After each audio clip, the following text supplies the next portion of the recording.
Well, here I am drinking coffee and bringing entry 11 into my father's tales this April 2020 as we remain in COVID-19 lockdown. Challenging time for us. But back in 1949, uh, there was a great flood in Fort Worth, Texas, where my parents lived. Again, I did not exist at that time, but I heard stories and I know about it for sure. It was devastating.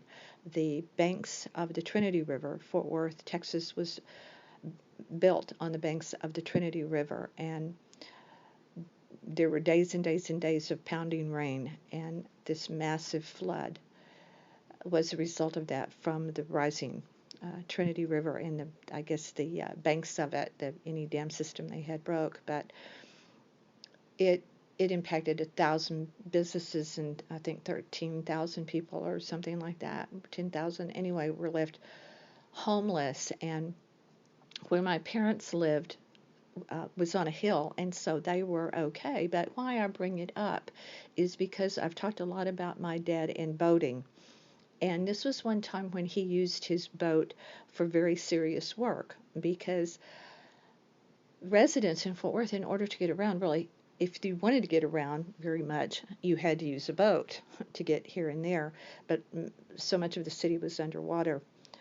But what he did, he got in his one of his boats and he went over to this part of town that wasn't really that far from where we lived, but far enough. And because we were on a hill, the water did not reach the house. But he got in his boat and went over to this area of Fort Worth, 7th Street, and there still is a building there. It was the old Montgomery Ward's catalog and retail store in Fort Worth, and I think now it is a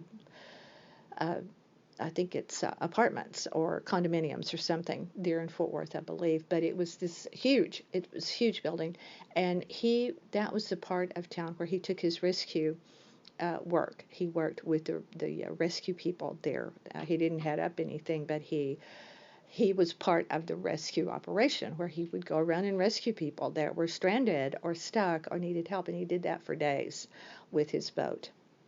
So I wanted to bring that in and mention the great flood of Fort Worth, Texas, and the role that my father played in it. If you get a chance, look at some aerial photos of the great flood. Just Google it because it's unbelievable. But you will see the Montgomery Ward building because that played a major role in the flood rescue or something, because that was the area that my father worked in, was around the part of town where Montgomery Ward's the catalog and retail store was. It was a store that my parents shopped at, that store as well. But moving from that to my father always teaching and helping people, and he both he and my sister gave me driving lessons when I was about 15. They thought I needed to learn how to drive. It was time, and it almost ruined me for life for driving because they both had standard shift cars. They had stick shifts, and I didn't have the patience for that, or the skill set, I felt like it was unnecessary because why not get an automatic? But according to Daddy, if you learn on a stick shift car, you can always drive. And I could get in a stick shift now. It wouldn't be pretty, and I would limp along. But I know the H system. I know first up, second down, third, and then up and over reverse. I know this. I know how it works. And Gary has had two MGBs, of which I have also driven, and not in a good way. I'm no good at it. I'm absolutely no good at it. My first car was automatic, and I've had automatic ever since. Why wouldn't you? When you're on the slant, when you're on a hill, and you have to maneuver the brake and the clutch and shift and all of that, and you slide backwards, that's enough to ruin it for you right there. But he was a good teacher, and they both were, and he I was an impatient.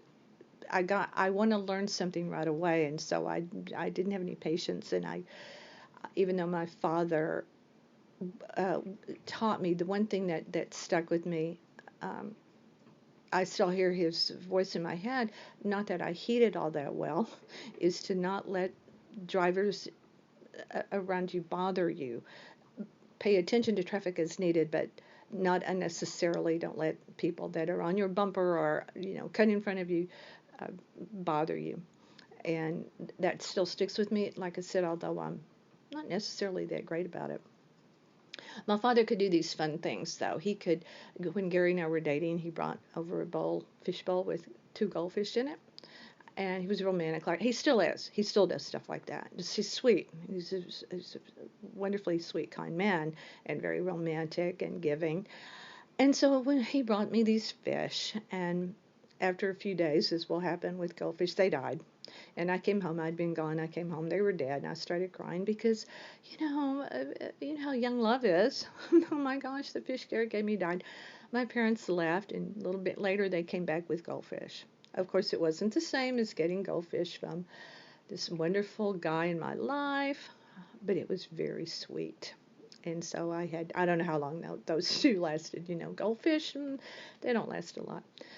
As I've mentioned before, my dad was of average height, but he played basketball in high school, and people have told me that he was really good. People down where he lived, and we would go visit, what a wonderful basketball player my dad was, and said he was really fast and could maneuver on the court and make the baskets. And even when he would come to our house and we had a standard basketball goal installed, Gary did, for kids to play with Brandon, and Gary played.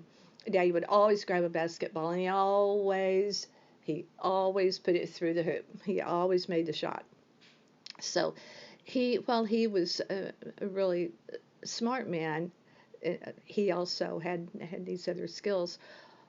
One weird thing to me was that when he came to Fort Worth, he very young, he was still in his teens, to continue learning his skill, his work skill. He was encouraged by the man that was sponsoring him to come to Fort Worth to learn, the one that was kind of responsible for him. It's like, you have these skills, I want you to learn this. And so he was with Daddy a lot, and so he encouraged him to be in Golden Gloves, give him something to do way back in those days, and he did, and lightweight or whatever he would have been because he was thin, and he did box, but he never watched boxing. He always loved to watch basketball, mainly football, but he never really watched boxing that I ever recall. But I guess he still had those boxer moves. And when I see, they said Matt Damon, when he was training for the one of his films, uh, they told him to walk like a boxer, and because he didn't really have that kind of stance, and so in seeing that movie, I would think about my dad, because my dad kind of had that same stride when he walked, and it made me think about that. But one thing that was a disappointment to my dad that he would talk about in woe was when he went to the state spelling bee. I was always good at spelling, I still am, but he I make typos when I type, because everything I type is with my little finger on the tiny keyboard on the phone, and then I hit send. It's like, oh, should have read that. But he went to the state spelling bee, and back in the day, I'm sure the spelling bee was not what it became. Newspapers, when I worked some with spelling bee situation at the newspaper, because the newspapers have always been very big in sponsoring spelling bees across the country.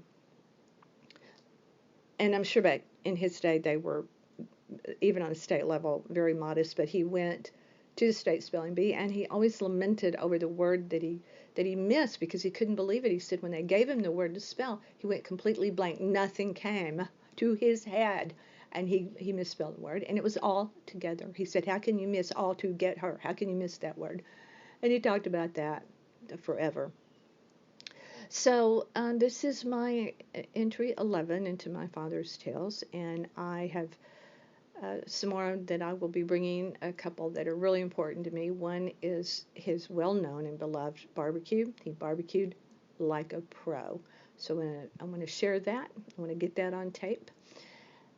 And uh, I have a few other things on my list to talk about. It's narrowing about one that was a very big deal in my young years with him. Uh, Musicality in our home, and I don't mean records. I've already talked about that. I'm talking about real instrumentation in jam sessions. So I'm going to talk about that, and I hope if anyone is out there listening and sharing, I appreciate it, of my father's tales.